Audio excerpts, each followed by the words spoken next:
본문에서는 이제 북이스라엘 왕 아합 왕과 또 남유다의 왕인 여호사밧 왕이 이제 서로 간에 긴밀한 협정을 맺습니다. 아람에게 빼앗겼던 이 길르앗 라못이란 지역을 이 아합 왕이 여호사밧에게 우리가 협공해서 다시 뺏어오자 이렇게 제안을 하는 것이죠. 그래서 아합은 열왕기상 22장 3절에 보면 우리가 어찌 아람의 왕의 손에서 취하지 아니하고 잠잠하리요 이렇게 말합니다. 이것은 우리가 이제 합심해서 싸우면 능력이 되는데, 충분히 뺏어올 능력이 되는데 가만히 있을 필요가 뭐 있냐. 그래서 계속 여호사밧에게 같이 일하자고 권유하는 거예요. 한편으로 이들은 이제 사돈지간이기도 했고 1절에 보면 여호사밧이 그 당시에 크게 부귀를 누리고 영광을 누리고 또 강한 군사력을 갖고 있었기 때문에 한편으로 아합이 이것을 알고 있었다 이렇게 생각을 하는 거죠. 그래서 아합의 입장에서 보면은 여호사밧을 이용하기 위한 그러한 제안을 한 겁니다. 그 힘과 능력을 내가 얻기만 하면 내 이익과 만족이었던 이 길르앗 라못을 다시 탈환할 수 있기 때문에 여호사밧에게 나아갔다. 아합의 이러한 제안은 한편으로는 문제될 게 없어 보여요. 여호사밧도 그 남유다도 아람 군대의 또 위협을 동일하게 받고 있었기 때문에 이제 아람에게 빼앗겼던 그 지역만 되찾아오면 이제 위협도 멈춰질 것이고 여러 가지 이렇게 공동의 가치, 공동의 목적을 가지고 싸울 수 있는 충분한 이유가 될 수 있는 것처럼 보입니다. 그런데 중요한 게 있어요. 뭐냐? 한번 따라해 볼까요? 아합이 누구이냐? 그러니까 그 제안을 한 사람이 누구이냐? 이게 굉장히 중요하다는 거죠. 열왕기상 16장 30절에 보면은 아합에 대해서 악을 더 행한 자다.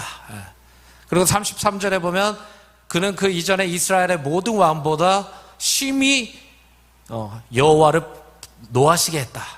이렇게 말씀을 합니다. 그러니까 아합은 하나님을 대적하고 하나님이 가증스럽게 여겼던 우상 숭배자였고 또 더 악을 행했던 하나님을 노하시게 했던 자다.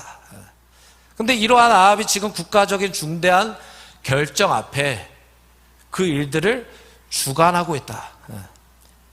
그런데 여호사밧이 누구예요? 그래도 하나님을 섬긴다는 사람 아닙니까? 근데 그가 아합이 제시한 제안이 나에게 이득이 된다고 생각했던 것 같아요. 그래서 아무 거리낌 없이 예스 합니다. 그 제안을 받아들인단 말이에요. 열왕기상 22장 4절에는 여호사밧이 아합에게 또 이렇게 얘기해요. 나는 당신과 일반이요, 내 백성은 당신의 백성과 일반이요, 내 말들도 당신의 말들과 일반이다. 쉽게 말하면 내 건 당신 거니까 마음 놓고 전쟁해도 내가 뒤에서 밀어줄게. 여호사밧이 아합에게 이렇게 고백하는 거예요. 그러니 아합 입장에서는 어떻게 생각할 거야? 이제 됐다. 쾌재를 불렀을 거예요. 여호사밧이 넘어왔다. 세상은 하나님의 사람들에게 공동의 가치, 공동의 목적을 가지고 함께 나아가자고 손을 내밀 때가 많습니다. 그러나 그 중심을 우리가 면밀하게 살펴보지 않으면 악한 일에 우리가 함께 할 수 있다. 그러니까 아합이 기준을 제시하고 길을 제시했듯이 세상이 제시하는 기준과 길이 나에게 이익과 도움이 된다고 해서 나의 영적인 질서 또 신앙적 가치를 무너뜨리면서까지 함께 걸어갈 수 있느냐? 그거 안 된다는 거죠, 당연히. 그들이 제시하는 것에 대해서 우리는 어떤 자세가 필요할까요? 신앙의 브레이크를 걸어줄 수 있어야 되죠. 할렐루야. 영적인 환기를 시켜줄 수 있어야 된다는 거예요. 그게 신앙인이라는 겁니다. 그것이 뭘까요? 그들의 말에 다 따라가는 것이 아니라 5절에 여호사밧이 이렇게 고백하고 있거든요. 한번 따라해 볼까요? 먼저 여호와의 말씀이 어떠하신지 오늘 물어보소서. 누구에게 물어보자고요? 하나님께 물어보자. 하나님이 뭐라고 하시는지 기도해보자. 하나님이 뭐라고 말씀하시는지 들어보자. 비록 순서는 좀 바뀌었어요. 아합의 요구에 응하고 나서 이 고백을 하거든요. 그럼에도 여호사밧은 이 중대한 결정 앞에서 이 전쟁은 아합이 주관하는 것이 아니라 하나님이 주관하셔야 승리한다는 것을 여호사밧은 신앙인의 양심을 가지고 알고 있었다.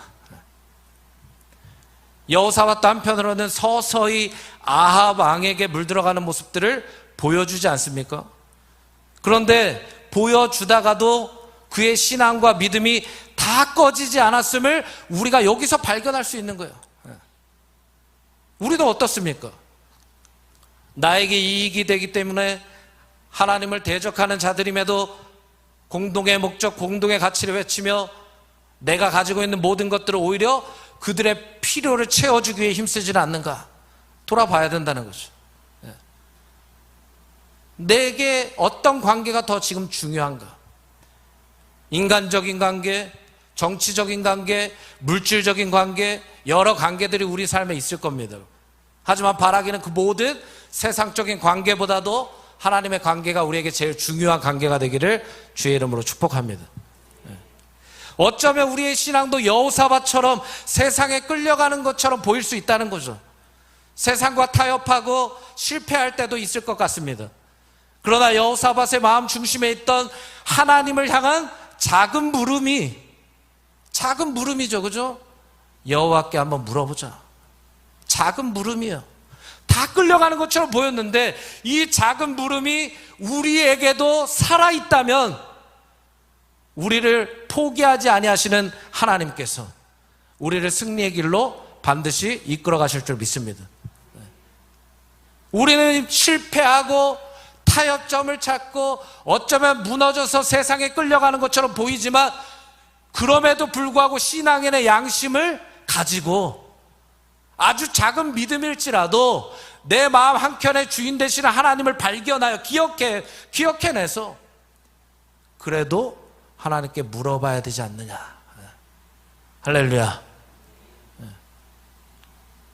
세상이 우리에게 권유하고 제안할 때 우리가 오히려 영적인 제시를 할 수 있는 자들이 돼야 되지 않는가?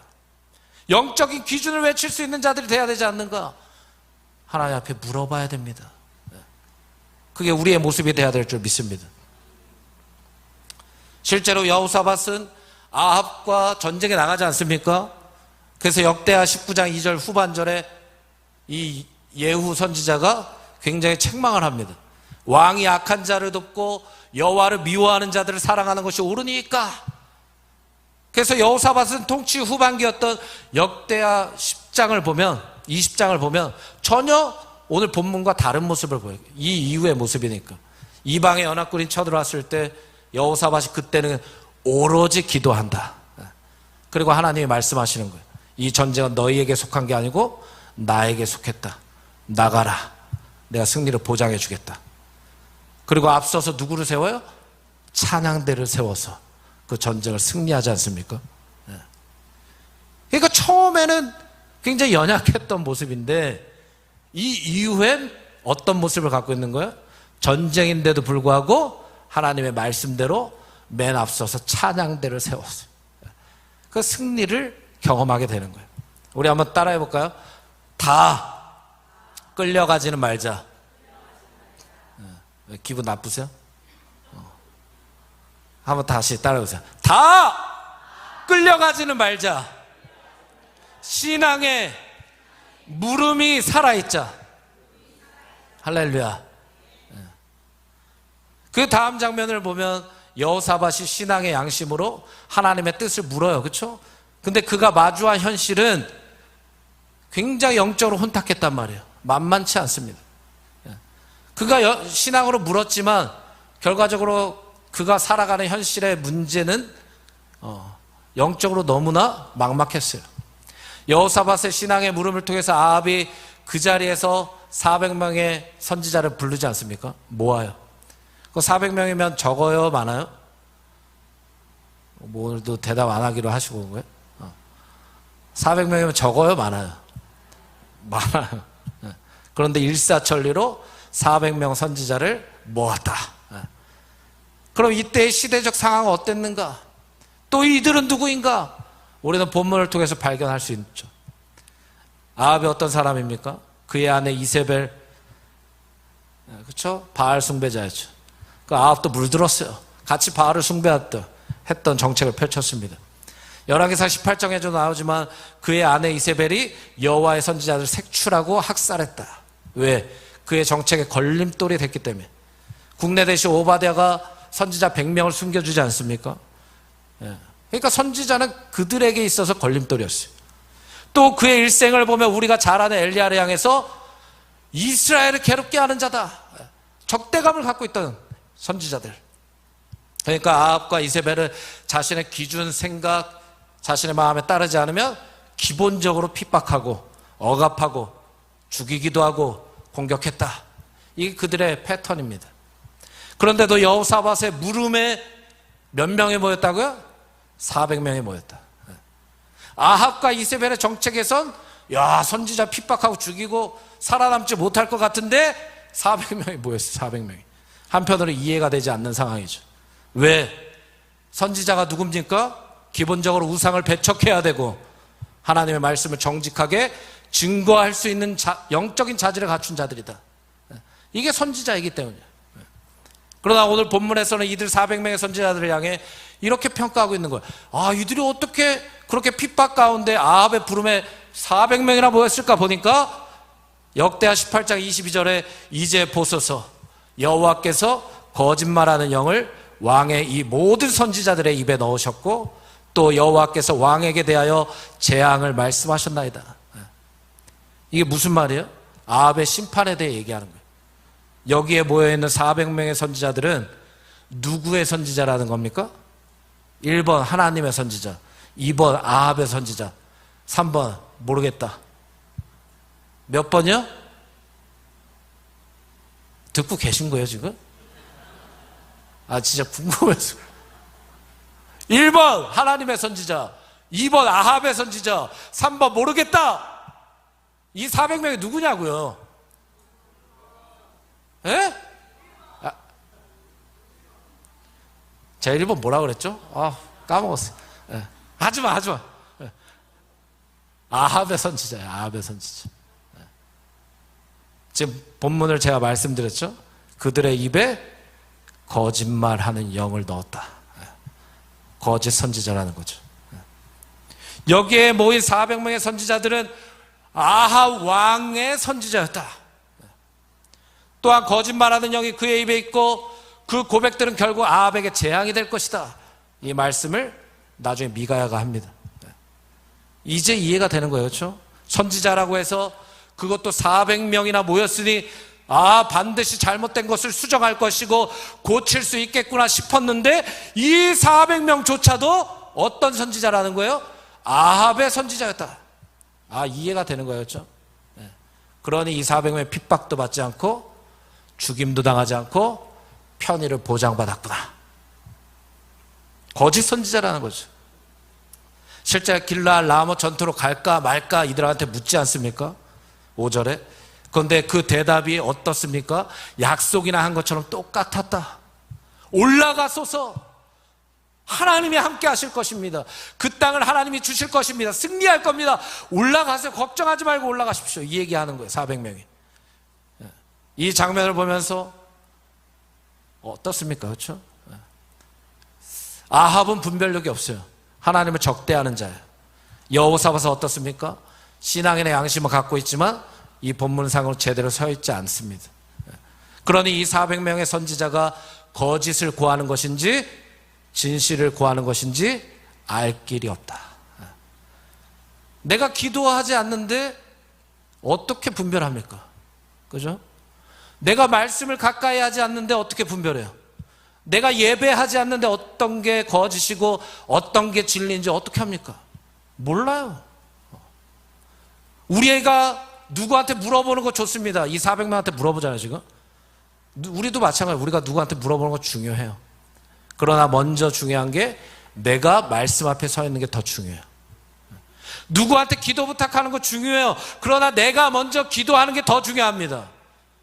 누가 이렇게 얘기했어 나한테. 누가 이게 나한테 중요한 거라고 알려줬어 해서 분별력 없이 따라가고 결정하고 선택하는 것이 아니라 내가 먼저 하나님 앞에 깨어서 예배하고 말씀과 기도로 영적인 분별력을 갖추고 있어야 살아나는 거예요.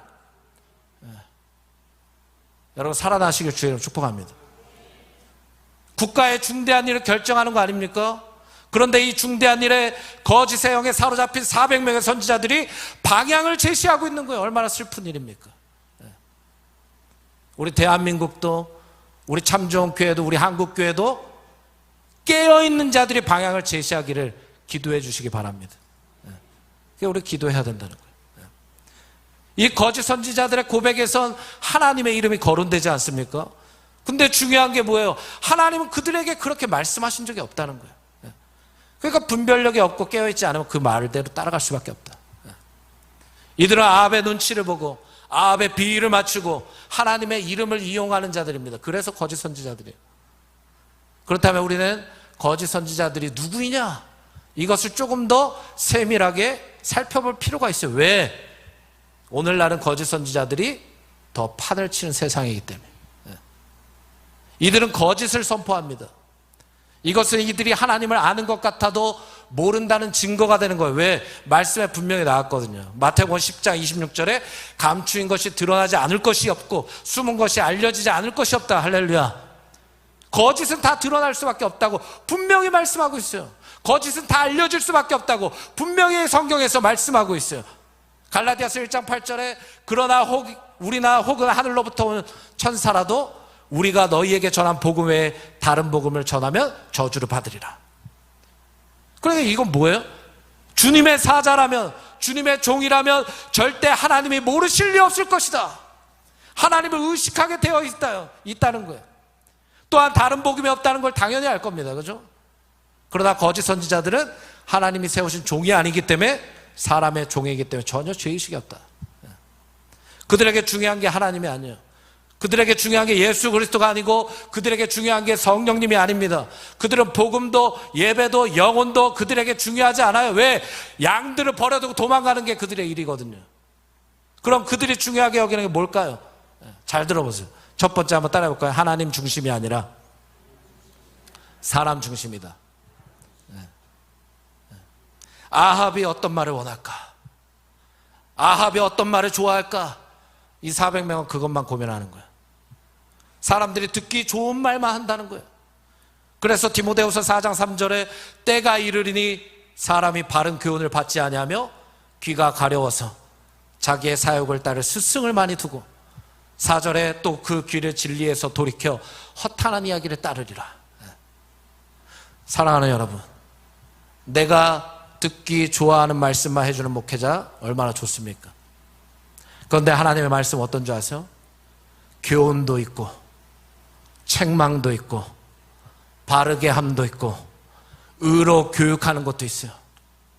내가 듣기에 좋은 말이 나를 살리는 것이 아니라 오히려 내가 듣기에 좋은 말들만 해주는 것은 내가 내 사욕을 따라 허탄한 이야기만 쫓는 바보로 만드는 거예요. 그래서 우리는 들을 귀가 있어야 되는 거예요. 아멘 좀 해보세요. 제가 심각하다고 여러분도 심각해지지 마시고 아멘 할 때 아멘을 외쳐줘요. 우리는 들을 귀가 그래서 있어야 돼요. 그 말씀을 들을 때에 내 마음을 찔러 쪼개는 듯한 상태, 정말 내 감추어진 죄악을 끄집어내는 영적인 불편함, 육체의 소욕과 성령의 일들이 서로 내 안에서 뒤웃겨 싸우게 만드는 이러한 역사들이 말씀의 역사인 줄 믿으시기 바랍니다. 그래서 결국에 불편할 수밖에 없어요. 왜? 내 영을 하나님은 살리기를 원하거든요. 근데 거짓 선지자들은 우리의 영이 살아나는 것에 관심이 없다. 또 거짓 선지자들이 중요하게 여기는 게 뭡니까? 두 번째로 따라해볼까요? 물질이다. 우리가 흔히 욕심과 탐욕이라고 말하지 않습니까? 미가서 3장 11절에 보면 그들의 제사장은 삭슬 위하여 교훈하며 그들의 선지자는 돈을 위하여 점을 친다. 뭐를 위해 사역한다고요? 돈을 위해 사역한다고요. 돈이 기준이라는 거예요. 지금 이 400명 뿐만 아니라 오늘날에도 거짓 선지자를 판가름하는 척도입니다. 성경의 기준이에요. 그러니까 우리는 이 길로 따라가면 안 된다는 거예요. 할렐루야. 돈을 위해 사역한다. 이것을 뭐라고 합니까? 생각해 봤어요. 비즈니스 같아요. 돈이 되면 하고 돈이 안 되면 안 하는 거예요. 거짓 선지자들은 절대 사명 따라 가지 않는다는 거죠. 이들의 특징이 있어요. 마태복음 7장 15절에 거짓 선지자들을 삼가라. 양의 옷을 입고 너희에게 나아오나 속에는 노략질하는 일이라. 가식적이고 이중적인 양면성을 띠고 있다. 돈을 사랑한다는 거죠. 겉은 포장되어 있는데 돈이 없으면 사역을 안 한다는 거예요. 같은 목회자는 아니죠. 거짓 선지자들이니까. 제 말씀을 준비하면서 진짜 지워받고 싶더라고요. 너무 화가 났어요. 그런데 무엇을 속일 수는 없습니까?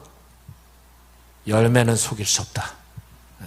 마태복음 7장 20절에 이러므로 그들의 열매로 그들을 알리라. 거짓 선지자를 얘기하면서 성경에 이렇게 나오거든요. 그들의 열매로 그들을 알리라. 좋은 나무에서 나쁜 열매를 맺을 수 없다. 못된 나무가 아름다운 열매를 맺을 수 없다는 거예요. 즉 아무리 가식과 허영을 감추어도 그의 삶을 통해 알 수 있다. 왜? 중심에 가득 찬 것이 삶으로 드러나기 때문이기 때문에. 말로써, 행동으로써 그의 선택과 결정, 삶의 모습으로 나타날 수밖에 없기 때문에. 그렇다면 이들에게 말씀이 왜 유익되지 못하는 걸까? 히브리서 4장 2절에 그들과 같이 우리도 복음 전함을 받은 자이나 들은 바 그 말씀이 그들에게 유익하지 못한 것은 듣는 자가 뭐와 결부시키지 않았어요? 믿음과 결부시키지 않았다. 이들이 믿음과 결합시킬 수 없기 때문에 하나님의 말씀이 이들에게 유익되지 않았다는 것. 그렇다면 왜? 저는 계속 궁금했어요. 그렇다면 왜 믿음과 결합시킬 수 없을까? 디모데전서 6장 10절에 돈을 사랑함이 일만하게 뿌리가 되나니 이것을 탐내는 자들은 미혹을 받아, 여기가 중요해요, 믿음에서 떠나. 많은 근심으로써 자기를 찔렀도다. 뭐에서 떠났다고요? 돈을 사랑해서 이 탐욕 때문에 더 미혹을 받고 결국 믿음에서 떠났기 때문에 말씀이 유익되지 못한다. 하나님의 선지자라고 하면서 삶에 열매가 없는 거예요. 왜? 도대체 왜 그럴까? 믿음에서 떠났기 때문이겠죠. 이 중심에 다른 게 세워져 있기 때문이겠죠. 바라기는 우리는 믿음을 지키고 주님을 사랑하는 자들이 되길 주의 이름으로 축복합니다. 크게 아멘 하세요. 할렐루야. 제가 말이 좀 빠르죠 오늘? 제가 이 설교를 준비했는데 많이 줄였어요.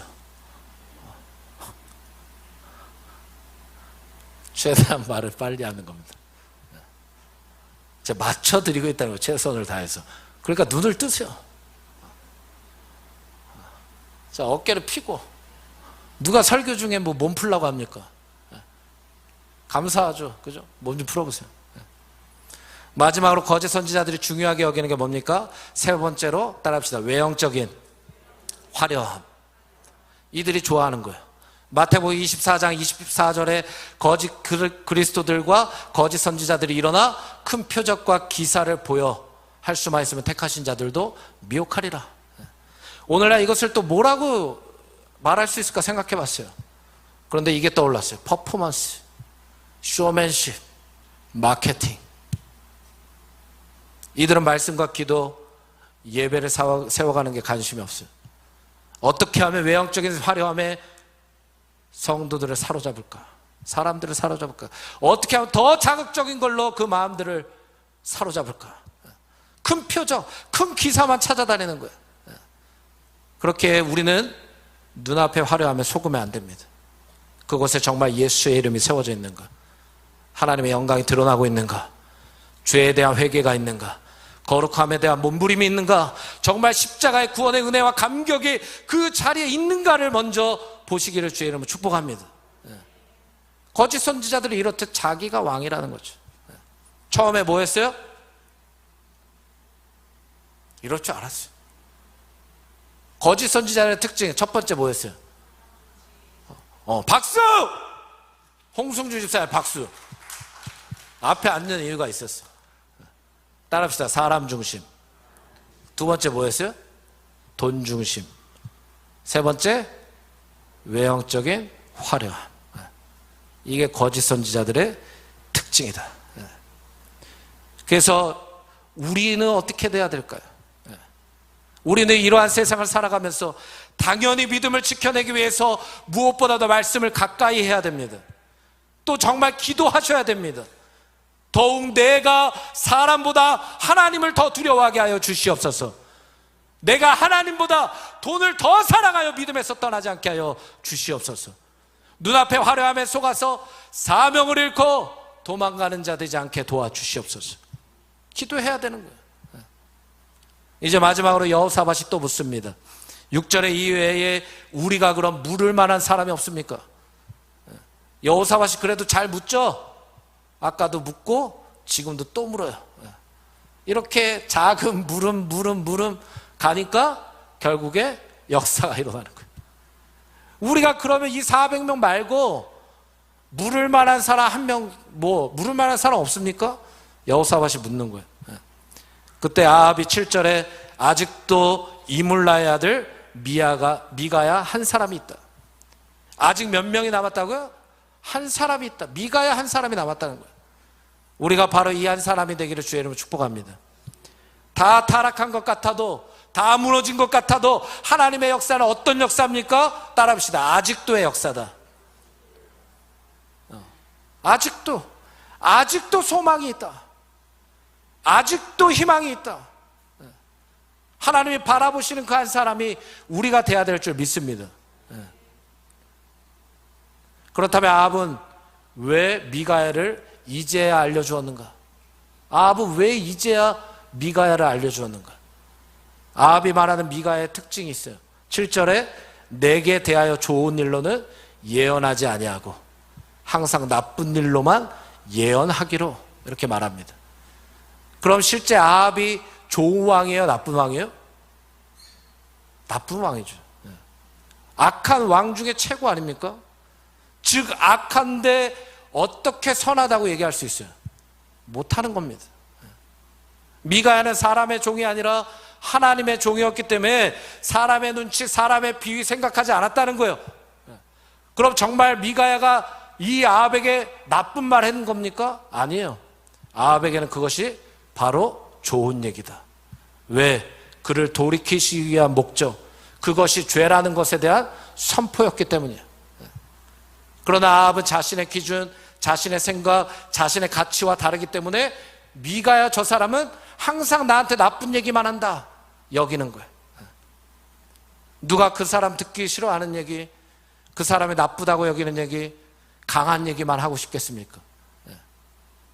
저도 설교를 준비하다 보면 설교마다 달라요. 어떤 날은 강한 설교가 될 수가 있고 어떤 날은 부드러운 설교가 될 수가 있어요. 그럼 저로서도 마찬가지예요. 하나님, 왜 이 설교를 저한테 맡기십니까? 지금까지 제가 5개 교회를 지나왔지만 그럴 때가 있었어요. 근데 제가 사람의 종이 아니잖아요. 하나님이 선포하라는 대로 하는 겁니다. 다 이유가 있는 거예요. 이 시기에, 그 시기에 왜 하나님의 선지자들을 통해, 목회자들을 통해 저 말씀을 허락하실까? 이유가 있는 거라고요. 그래서 우리가 말씀을 들을 때에 하나님이 나를 살리시기 위한 목적을 잊지 마시기를 주의 이름으로 축복합니다. 아합은 미가야를 미워했어요. 이것은 깊은 거부감, 적대감을 이 아합이 미가야에게 갖고 있었대요. 우리도 신앙생활 하다 보면 이런 사람들을 마주할 때가 있어요. 인간관계만 생각했을 때는 잘해주고 친하게 지냈는데도 희한하게 신앙적인 부분만 들어가면 어느 순간 나도 모르게 거부감을 갖고 적대감을 갖고 나를 미워하는 거예요. 왜? 내게 좋은 말 안 해줬다는 거야. 내가 원하는 말 안 해줬다는 거야. 그러면서 지금 내 상황, 환경이 어떤데 그런 말을 나한테 해주냐? 미워하는 거야. 지금 하나님의 말씀은 어찌 보면 이 사람에게 상관이 없어요. 감정이 앞서고 있고 내 인간적인 생각이 앞서지 않습니까? 그럼 우리는 어떠냐? 우리는 하나님의 말씀보다 앞서는 게 절대 있으면 안 된다. 내 감정도 앞서면 안 되고, 내 생각도 앞서면 안 되고, 내 기준도 앞서면 안 된다. 오로지 하나님의 말씀을 쫓아 내가 뒤에서 묵묵히 걸어가야 되는 거예요. 말씀보다 앞서지 않기를 주의 이름으로 축복합니다. 그 모습을 미가야가 보여주고 있는 거예요. 미가야를 부르러 간 사자가 그에게 얘기합니다. 지금 선지자들의 말이 하나같이 왕에게 좋은 말들을 하고 있으니까 미가야, 당신도 그들처럼 왕에게 분명 좋은 말을 해줘야 된다. 협박하는 거예요.